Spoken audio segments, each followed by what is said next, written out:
This conference will now be recorded. So the lady says we are recording, so we can fire away. So joint tenancies, yeah, how to deal with changes and one leaving. Now, I know lots of you will probably say, Daryl, I've heard that you can do an assignment of a tenancy.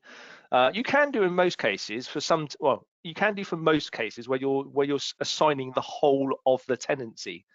But where you're changing one of the joint tenants, you can't assign part of the tenancy.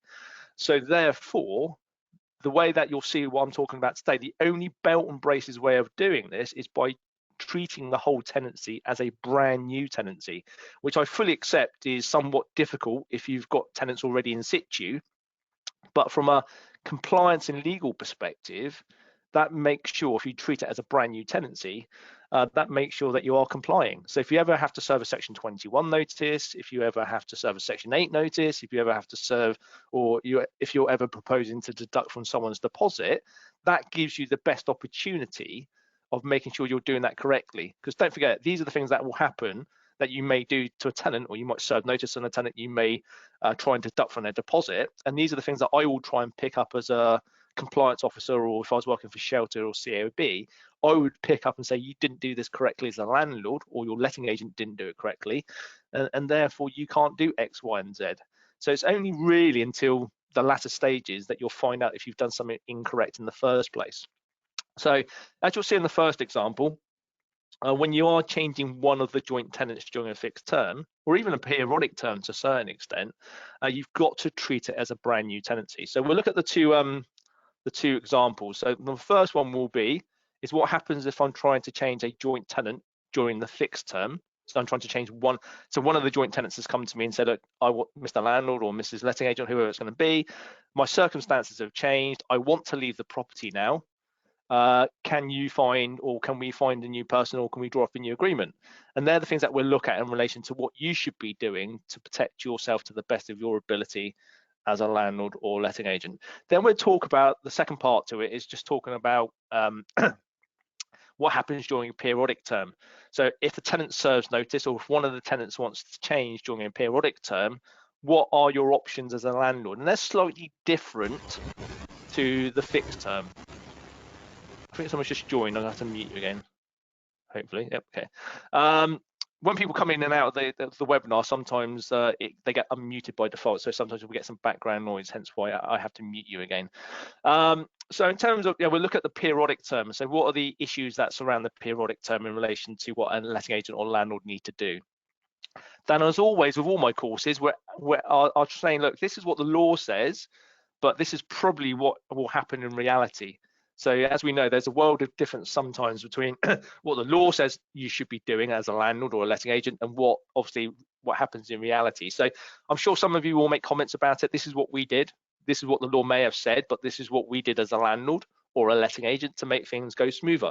I fully accept that. So in some senses, the reality will sometimes trump what the legislation requires, because that's the easiest way of dealing with it from a landlord or letting agent perspective. And as always, we'll have questions and answers throughout. If you want to ask questions during the session on a particular slide, please don't hesitate to either ask a question via the text box or unmute yourself and ask a question via audio if it's easier for you. Okay, so one of the most common ones, especially at the moment with COVID, people's circumstances are going to be changing quite significantly or quite regularly.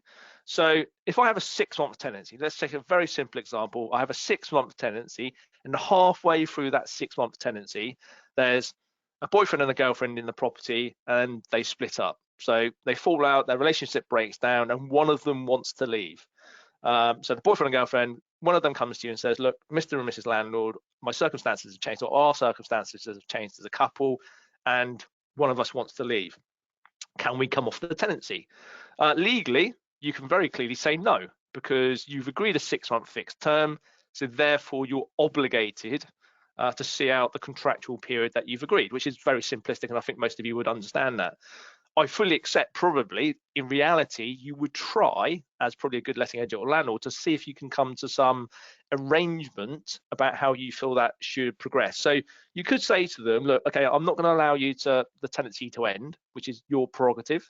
you have that legal right and say, look, you've agreed a 6-month tenancy. That's what we're expecting you to see out as a couple in relation to that tenancy. However, one of them definitely wants to leave, so they might have left already. So they may be already conversing with you, having already left the property.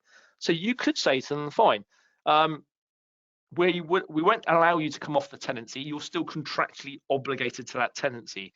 And the law is very clear. Even if someone isn't living at a property, that does not mean there is no tenancy. Because they're living 100 miles away, it does not mean they have no contractual obligation to you as the landlord.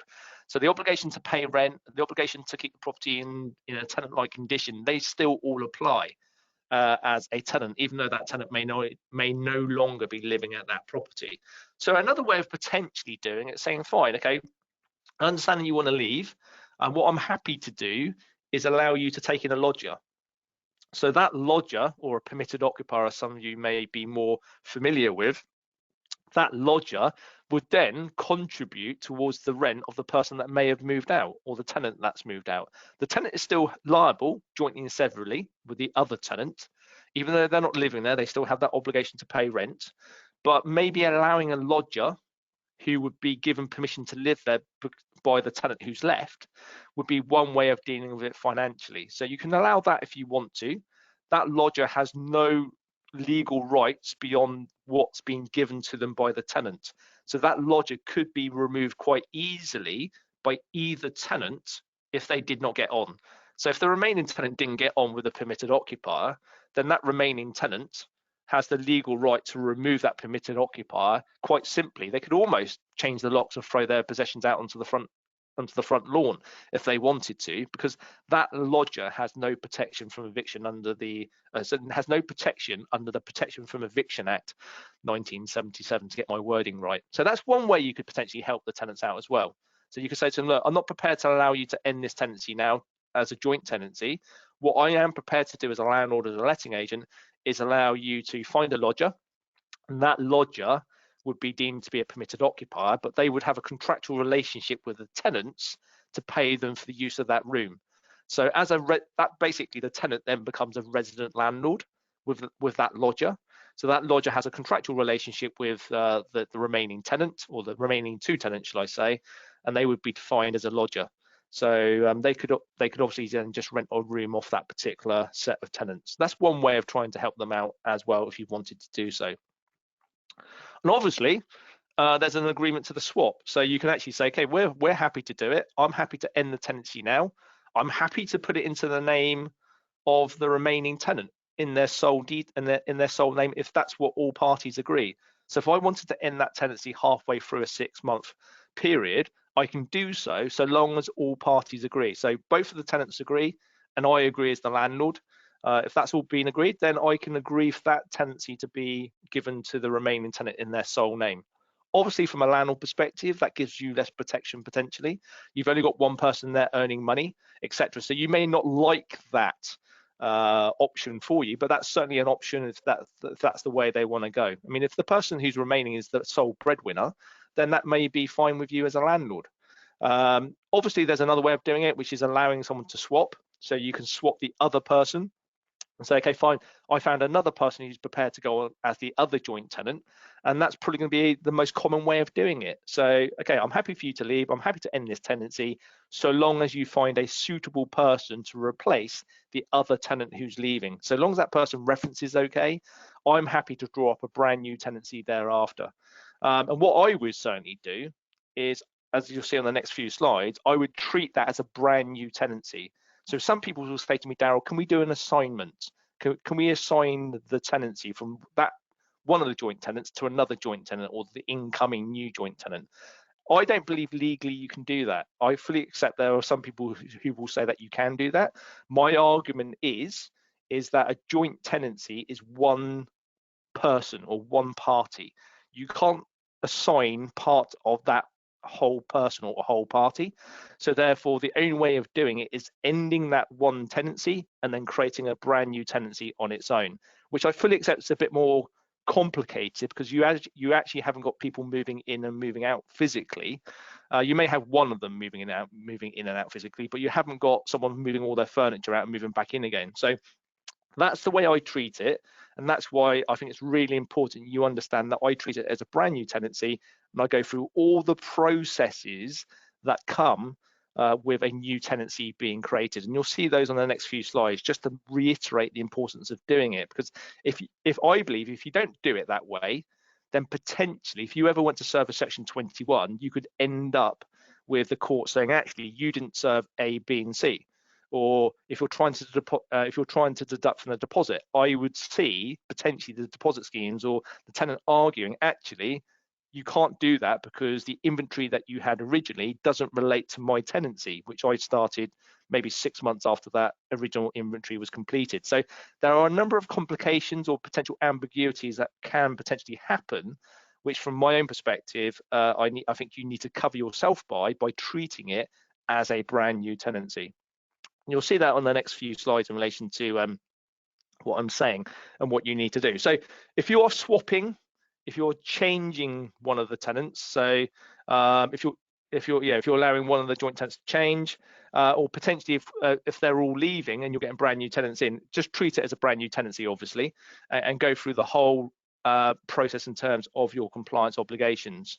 So as I said earlier, the law looks at them as tenants are one. There is only, you may have 4 joint tenants, but the law looks at it as they are one tenant. So therefore, if I want to change part of the one tenant, I need to create a brand new one tenant on its own. So therefore, that's why I always refer to it. That phrase actually comes from a court case about joint tenants, hence why I'm using it here, because it's always good to see what judges say. And the judge referred to joint tenants as all tenants are one. So you can't subdivide joint tenants up. So therefore, if one's changing, you are changing all of them. Hence why I always look at it as a brand new tenancy. And you can't go wrong. That's the way I would do it. That's the belt and braces way of doing it. And if you do it that way, in terms of changing joint tenants, you can't leave yourself wide open to any risk moving forward. Vivian's asked the question, says, if we write a new agreement at that point, can we charge them for the agreement? I will cover that, Vivian, because that's always a valid point. So if you're changing the tenancy, they come to you and say, look, can we change, one of us are leaving, can we change it halfway through a fixed term? We've got another tenant who's going to move in. I believe you can charge, and I'll explain to you what I believe you could charge in relation to creating that brand new tenancy. Again, it's not been challenged in court yet, so we don't have an absolute idea of exactly where we're going, but I have a very good idea legally where you stand in relation to that particular fee. And the important part is on the last point on that particular slide is really important, because as I said, they won't be all physically moving out and moving back in again. 3 of them may be staying, the 4th one might be leaving, and then you might be getting a new 4th one in under your joint tenancy. But they're not physically moving in and moving out. So there may be a few more things that you need to do just to make sure that you're protecting yourself in relation to especially deposit returns or deposit deductions at a later stage. And you'll see that on the next slide. So when we talk about deposits, so if I've got one of the joint tenants changing, so what tenant number 4 is going out and I've got a new tenant to replace tenant number 4, I've got to do a checkout. From a landlord or letting agent perspective, I need to make sure that actually when tenant number 4 leaves and I get a replacement tenant number 4, that I've checked the condition of the property. I want to make sure that I've dealt with any issues in relation to that deposit deduction there and then, rather than leave it for another time, maybe in 12 months' time, then you're trying to deduct, because the tenant then could argue, actually, the new tenant who moved in could actually argue that that damage was already there. So therefore, it's always good to do a checkout. Can I do a checkout? I fully appreciate you may struggle to do a complete checkout because their furniture is all still there, but you should do a checkout just to visualize to see if there is any obvious damage which is being caused by the original tenants. Look at the disrepair. Can I get those issues resolved before I create this brand new joint tenancy? As I said, I know they're not physically moving out, so it's a little bit more awkward, but you would try and deal with any damages there and then before you create the brand new tenancy. You can get them to do it. So you can say to the tenants, look, before I create this brand new tenancy, this is what you're expected to do. If you're not going to do that, or you're not going to resolve that, then I can't create the new tenancy. So I can't allow the 4th tenant to come off that tenancy because there are issues with the property. So therefore, I need you to resolve those before before I create you a brand new tenancy in the names of the new tenants. You could do, and again, really important. Brilliant, Anya. Excellent. I know you would follow what I'm saying. So I know I've sort of touched on it on the previous training sessions that I've done. So the other important thing I would do for a change of a joint tenant is I would get them to re-sign a copy of the original inventory. So you might have done that original inventory 12 months ago. That's fine. So long as the tenants sign it from the new start date of the new tenancy, saying it's a true condition of the property at that date, that is admissible evidence if you ever want to deduct from the deposit at a later stage. Because don't forget, in law, that's a brand new tenancy. So if I'm starting a new tenancy, say from the 1st of March, but I've got an inventory from April 2020, then that inventory is not going to be relevant to the tenancy that I'm creating today. So that's why it's really important. So that's why I would make sure that agents have, that if you are changing one of the joint tenants, you very clearly get a re-signed check-in inventory if it's the original one. Even though it was done 9 months ago, that's fine, so long as they've signed it and dated it and say that it's a true interpretation of the condition of the property on such and such a date. That is still admissible. An old inventory is not, if you've not got that wording, or if you've not got the tenants to confirm that the inventory is a true condition of the property at such and such a date. That's really important as well. And again, replenish the deposit. You may need to replenish the deposit. So if you've made some deductions for the original tenancy, you may need to replenish the deposit back up again. So again, that's a discussion you're going to have with the tenant. So again, because obviously you won't be transferring the deposit across in its whole, maybe. You may have deducted some money to get some works done. If that's been done, then you obviously need to replenish the deposit back to the amount that you've agreed for the new tenancy. So deposit protection or deposit compliance is really important. So making sure that you deal with any deductions to be done for the old tenancy. Also make sure that they sign and date the original inventory as a true condition of the date from which your new tenancy will start, and where necessary, you replenish the deposit back to the original amount. And you just send, you can see all these comments in the comment box. We send the original check-in plus a swap declaration to the new tenant to sign it, agreeing to take the property as per this report. Absolutely, that's the way you would do it, 100%. So that's the way I would do it. I would get all of them, yeah, to the new tenants. So when you talk about new tenants, I would get all of them to re-sign it, Anya. Just to clarify that position from my own perspective, I would make sure that all of the tenants sign it, because they're all deemed to be one tenant or one brand new tenant, even though 3 of them may have been the original tenants, as in the 3 same tenants previously. From a legal perspective, they are defined as one tenant. Yep, you can put it in the contract, you can put it in the lease as well if you want to. I personally get them to sign it again, Joanne. That's the way I would do it personally. I'm not saying there's not other correct ways or methods of doing it. It's just really trying to say there's no argument then, is there, whatsoever, that they've signed it. They've actually signed the original inventory, so they can't dispute that they've never seen it. Because don't forget, the law treats them as brand new. So they've not seen it previously. I know physically they would have done in reality, but from a legal perspective, they would not have seen it. So therefore, that's why I get them to sign it. So that's about deposits. And then you've got a whole list of things that you need to do again, I would argue, in relation to compliance. So I fully accept that they would have probably seen these documents previously, but again, you've got to treat them as if they hadn't seen it. So again, get them to sign to say they've received a copy of the EPC. Okay, get them to sign to say that they've received a copy of the gas safety record. Obviously, we now have EICRs. So if you're creating a brand new tenancy, you've got to give them a copy of the electrical installation condition report. The how to rent guide, my favorite subject. So again, give them a copy of the how to rent guide. Recomply with deposit compliance. Now, there is a caveat to that. Each of the schemes has a slightly different way about how they deal with it. So I'm not going to go into it now, but in terms of what you're expected to do, you need to make sure that you read the DPS, the TDS, and My Deposits. They all have a slightly different way of how they deal with changes of joint tenants. In some senses, they don't expect you to unprotect the deposit and reprotect it. Some of them will allow you to change it automatically without having to do that. But the way I would do it personally, this is my own personal, I would actually unregister it and then re-register it again under the brand new tenancy. That's what I would do, because in the end, there's no argument whatsoever. There's no wriggle room for any tenant at all. So I would unprotect the deposit and then re-protect it again. I think a couple of you have mentioned that's what you do. Is that what they do? Sorry, William, yeah. Is that what the DPS expect you to do? Is that, I wasn't sure. Again, they all change their rules all the time, which is always a bit difficult with the particular schemes. But for me, rather than worry about what a particular scheme does, I would always unprotect the deposit and then re-protect the deposit back under the new tenants. Yeah, so DPS don't allow you to do that anymore. I think someone said,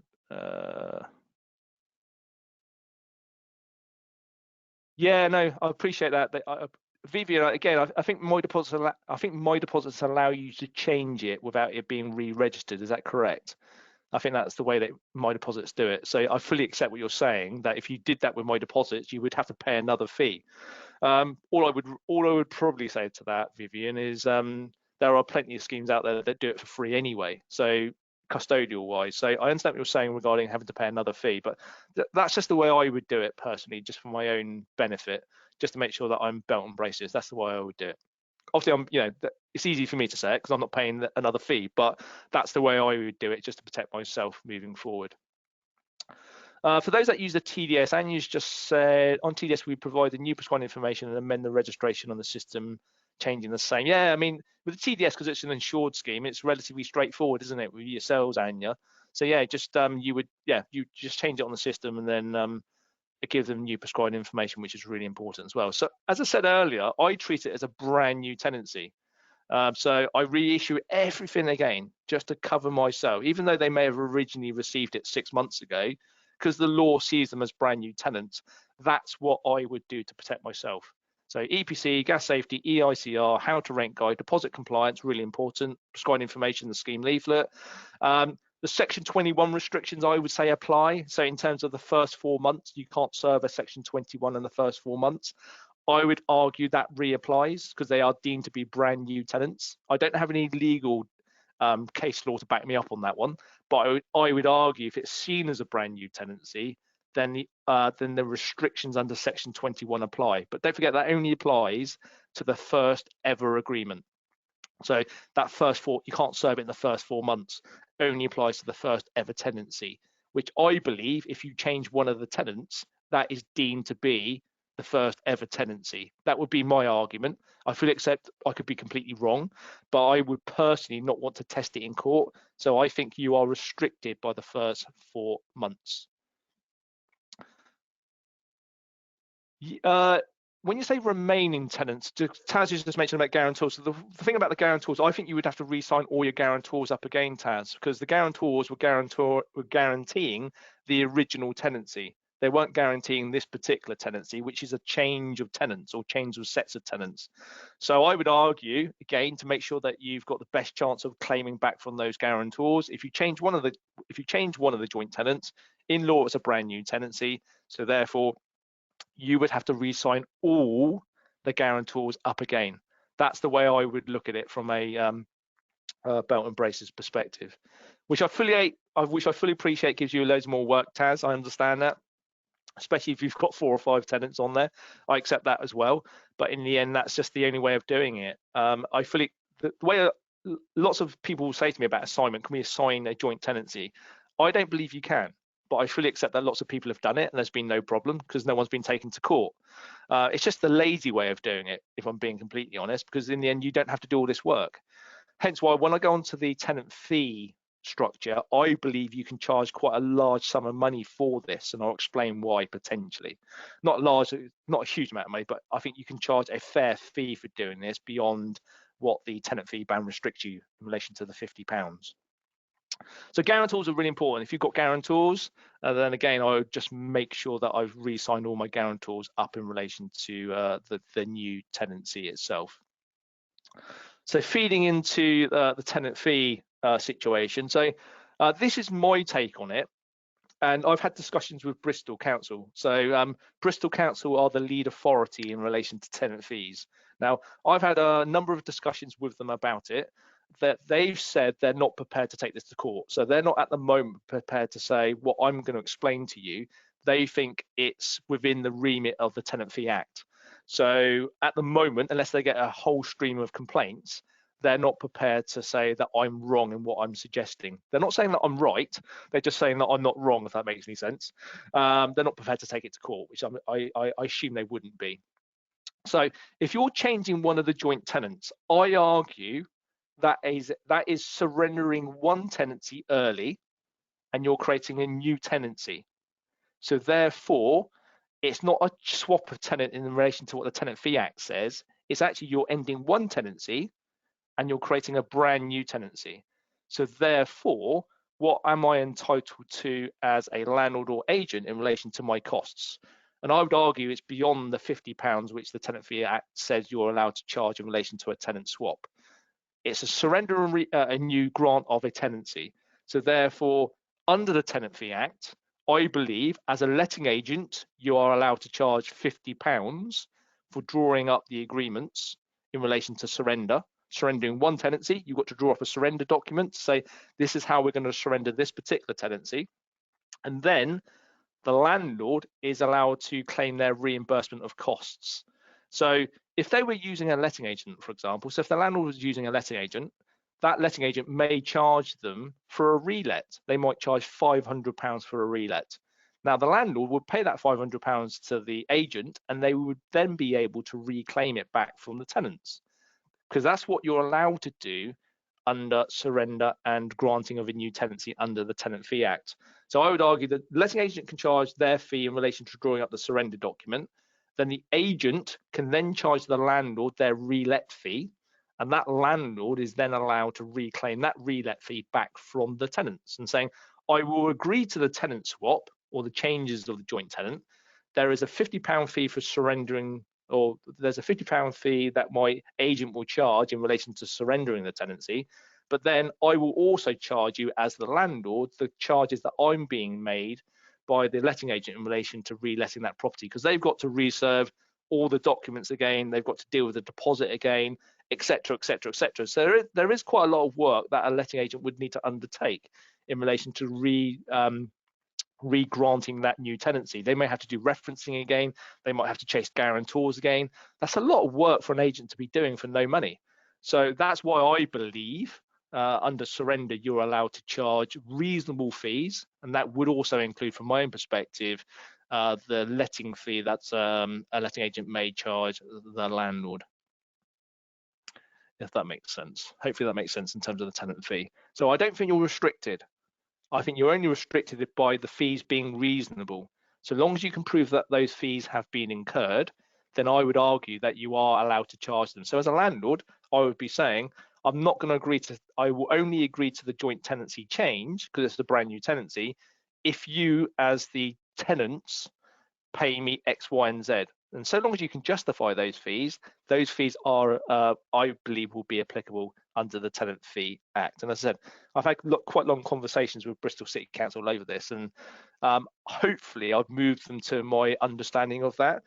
They've not said yes or no in black and white, but I think I have an understanding with them that's how it will work. So that's the fixed term change. So if I'm changing a tenant during the fixed term, so as I said in my example, they're leaving halfway through a fixed term, then what we've just discussed is going to be applicable in relation to compliance, etc. So yeah, that's a slightly different. That's a slightly different. There was I think the court case I sent you was about a guy in terms of a permitted occupier. I think he had a lodger. Oh, I can't remember exactly what it was, but yeah, there are some issues about. I can't remember exactly how it fits into this one, but we can have that discussion later on. I'm sure we will. The one that's a bit more complex, and there is in one particular scenario, there isn't. Sadly, there's probably not an answer that you would like, but we'll get to that eventually in terms of where we are. So this is where it's running periodic. So we're outside of the fixed term, and the tenant now comes to you and says, by the way, Mr. or Mrs. Landlord or Mr. or Mrs. Letting Agent, I want to leave. Now, the law is very clear on this in relation to where we are in terms of periodic. So this is a little bit more straightforward in terms of the legal position, although I fully accept it does create a bit of ambiguity for you as a landlord in certain circumstances. So this is a lot more complex. And for all those that read my emails, etc., we have a number of court cases now that very clearly define the legal position when it's running periodic. So as you can see on my screen, it says valid notice from one ends the tenancy for all. So if the tenancy is outside of its fixed term and running on a month-by-month basis, if one of the joint tenants gives you valid notice, it ends the tenancy for all. And that was very clearly stated in Sims versus Dacorum Borough Council. That actually went all the way to the Supreme Court, which is the highest court in the UK. It was actually about a council tenant, for anyone who remembers. It was a joint tenancy between husband and wife. The husband sadly was creating domestic violence to the wife. The wife left the property and went to another council seeking rehousing. The other council, I think, which was in Northampton, said, actually, we can't rehouse you because you still have a tenancy in Dacorum Borough Council. You still have a joint tenancy. So she served notice to end that joint tenancy, and it went all the way to the Supreme Court because the husband was claiming it was a breach of his human rights in relation to her being able to end the joint tenancy. But the Supreme Court said, no, actually, it's going to be harsh for one of the parties, but it would be really unfair to have a position where one of the joint tenants wants to leave and they could never end that liability or that responsibility. So the judge found in the favour of the wife and said, actually, if you serve notice, if you serve the bottom point on that slide, if you serve valid notice to quit, then that tenancy will legally come to an end at the end of that notice period. So that creates a plethora of potential problems for a landlord. So if one of the joint tenants serves you notice to end that joint tenancy, that notice, so long as validly served, and you'll see that on the next slide about it being validly served, that will end the joint tenancy. So that leaves you with a few options in relation to what you would need to do as a landlord. So just be wary of that, which I know a lot of you are now, but that's really important to remember. Valid notice from one joint tenant when it's running periodic ends the tenancy for all joint tenants. So what do we mean by valid notice to quit? So it's a common law issue or it's a common law description. So over the hundreds of years, the courts have decided that when a tenancy is running periodic, that a tenant, if they want to end that periodic tenancy, has to serve notice to end that periodic tenancy. So it needs to be in writing. That's all it says. It doesn't say any more than that. It could be, in theory, it could be a text message, although I wouldn't want to test that in court, but it could be a text message. It must be at least one period of the tenancy long. So this is from the tenant perspective. So this is tenant serving you notice. For it to be valid, it must be in writing. It must be at least one period of the tenancy long, which is generally how they pay rent to you. So if they pay monthly, that's one period of the tenancy. And it must expire on the last or first day of the period of that tenancy, or first day of the period of that tenancy. It's a very simplistic example. If my rent was due on the first of the month, so what are we today? It's the it's the 2nd of March. So if I served notice today, but my rent was due on the 1st of the month, I would have to be at least one period long. So that would take me up until the 2nd of April. And then it needs to expire on the last or first day of that period. So my notice, if I was serving it today, would expire either on the 30th of April or the 1st of May. And that would be valid notice to quit for a periodic tenant. Okay. If they serve it less than that, if they give you 2 weeks notice or 1 month's notice, that is not valid. I think you would need to tell them it wasn't valid and say you need to seek legal advice if you wanted to be that awkward, if I'm being honest. But I think most landlords will go, look, actually, I'm entitled to this length of notice for it to be valid, and that's what I would expect from you as a joint tenant. So that's what we refer to as a notice to quit from a tenant's perspective, but they do need to serve that upon you for it to be deemed to be valid. So let's just assume they've served you valid notice to quit. So what are your options as a landlord? I'm just going to go quickly to the comment box. I think there's a comment. There's Paul who said, if you have a 12-month tenancy and one person decides to leave with 2 or 3 months to go, can you start a brand new AST with the replacement and new ST lasting for only 2 or 3 months? You can absolutely do that, Paul. Yep, you can certainly do that. I would personally, if they're only going to be there for another 2 or 3 months, Paul, I would probably say to the tenant who's outgoing, look, I'm not going to end the tenancy. I think the best option for me as a landlord It's just allow the new person to reside as a permitted occupier or as a lodger, as I said earlier. So that's probably the way I would do it. That's the option that I would give them. I'm not prepared to draw up a brand new agreement on that for just 2 or 3 months because it's a lot of work. Plus, I'm going to ask you £500 for the privilege. So, as the landlord, what I'm prepared to do is if you want to have a lodger, I will put them down as a permitted occupier on the tenancy, and then that lodger can pay you rent direct as the tenant, and then you can forward that on to me. That's the way I would do it, but I should accept there may be other options for you, but that's the way I would do it, Paul, if that makes sense. But in terms of when it's running periodic, so if one of the joint tenants shows you valid notice to quit, so just assume that the notice is valid. So you've got to go and speak to the other tenants because they may not know that one of the joint tenants has served notice. They may have fallen out, which is highly likely in certain circumstances. So you might have to go to the other 2 tenants and say, look, tenant number 3 has served notice. Their notice ends on the 1st of May in my example. What do you want to do? They may come back to you and say, look, we're prepared to take the tenancy on our own because we can afford it. And you may agree with that. I don't know. It depends on what the landlord or letting agent say. So that's probably one way of doing it. That's nice and simple. So you just create a brand new tenancy in their sole names, following all the rules that I said earlier. Or they find someone else. That's not a problem. That's another easy way of doing it. They take it on their own. So they are the 2 simplest ways of doing it. You agree and you've spoken to them. They're happy to take the tenancy on their own because they can afford it, or they found a replacement tenant. That's great. And then what we discussed earlier all applies in terms of drawing up a brand new agreement, making sure that deposit's being protected correctly, etc., etc., etc. All of that applies in relation to that tenancy coming to an end.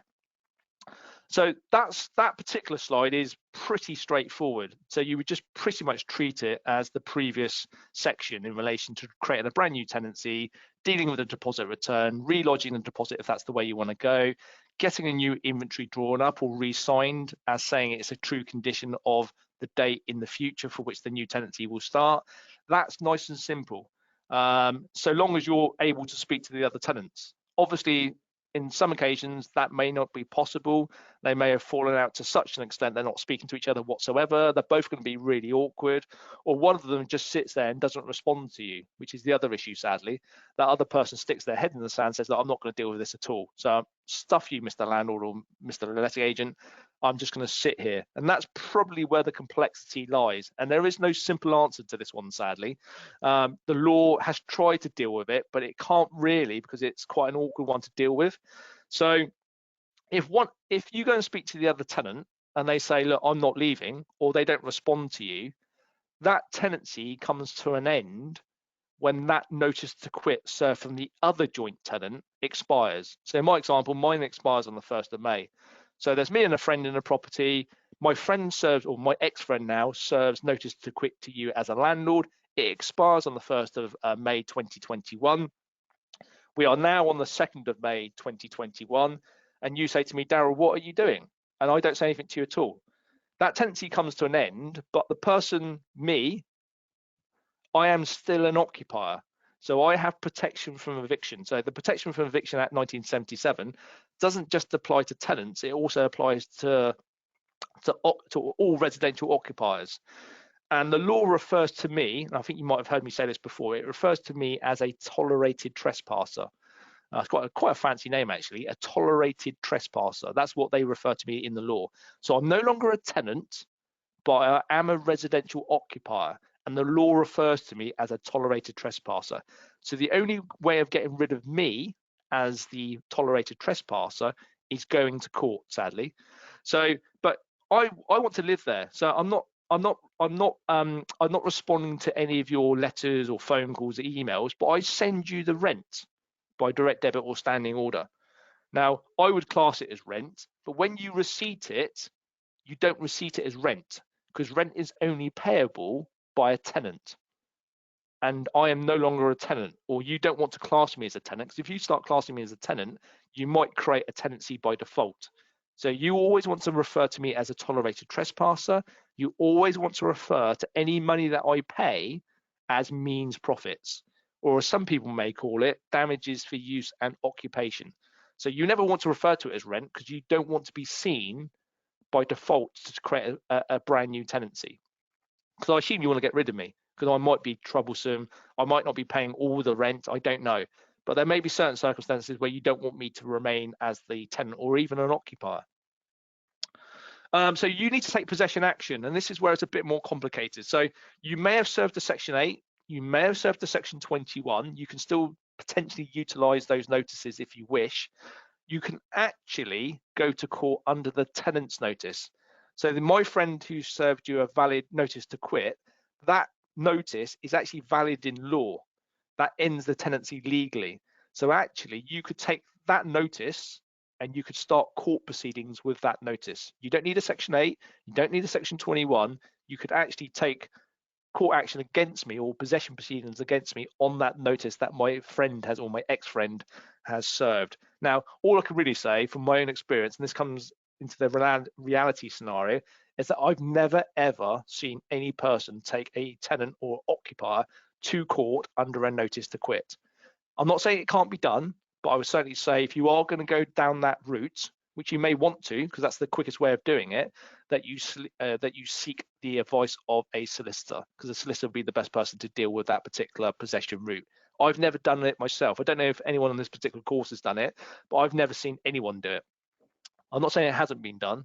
It's just that I've not been a party to such a claim previously at all. I don't think anyone wants to stick their neck on the chopping block and say they've actually taken a tenant or an occupier to court under the tenant's actual notice themselves. It's unusual, hence why I would always advise you to get a solicitor to do that on your behalf. So that's the sort of ambiguous part, because in the end that doesn't really resolve it immediately, but it gives you a pathway to how you deal with it. So the tenancy comes to an end. You treat the person in occupation as a tolerated trespasser. Any money that they pay you, you refer to as means profits, and you take possession action at the earliest opportunity. As some of you may have heard, if that does actually happen, the obligation from a legal perspective is that if that person doesn't leave, if I didn't leave on the 1st of May, then you have the right to actually charge me the equivalent of double the rent until I do leave.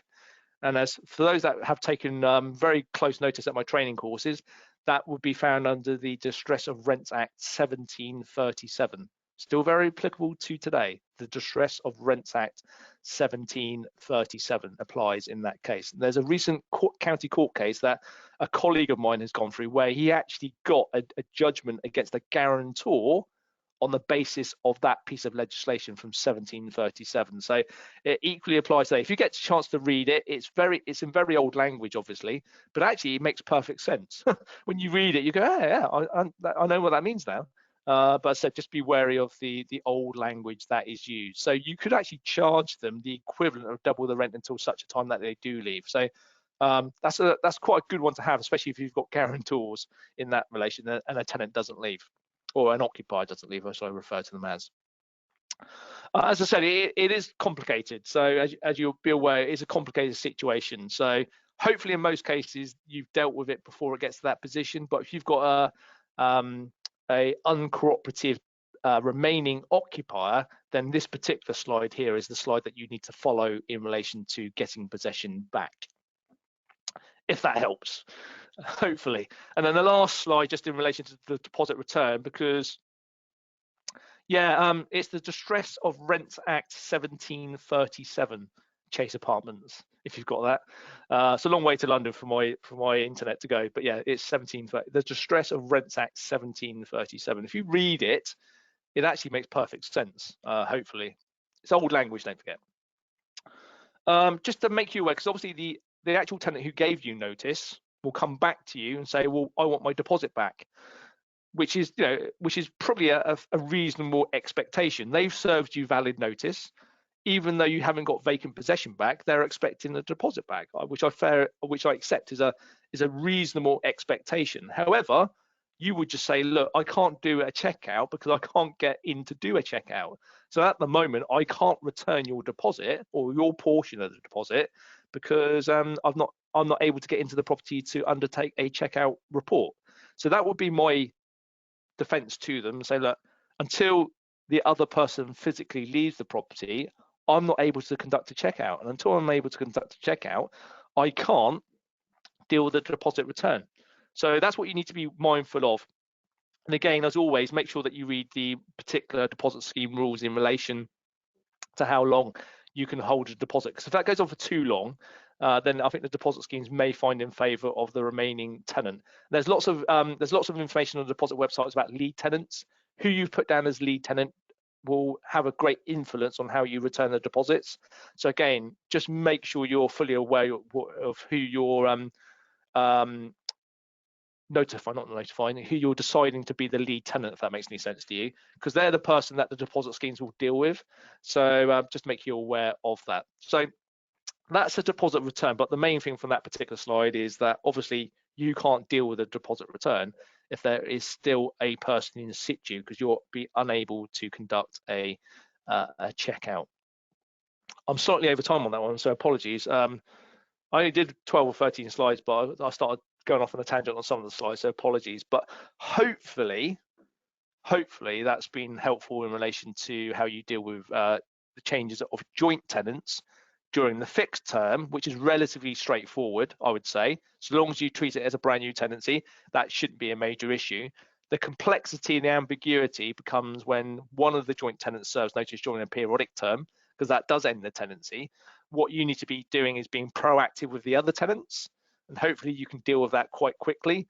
But if one of them wants to be awkward and sits there and stays there, then the previous two slides apply in relation to how you deal with that particular scenario, which I know isn't an automatic remedy, but hopefully it gives you a steer towards how you can resolve it to the best of your ability. If that was helpful, I don't know if there's any questions or comments, etc. Hi, Darren. I'm not writing on this. Can you hear me okay? I can hear you. I'm not too sure who's speaking, but far away.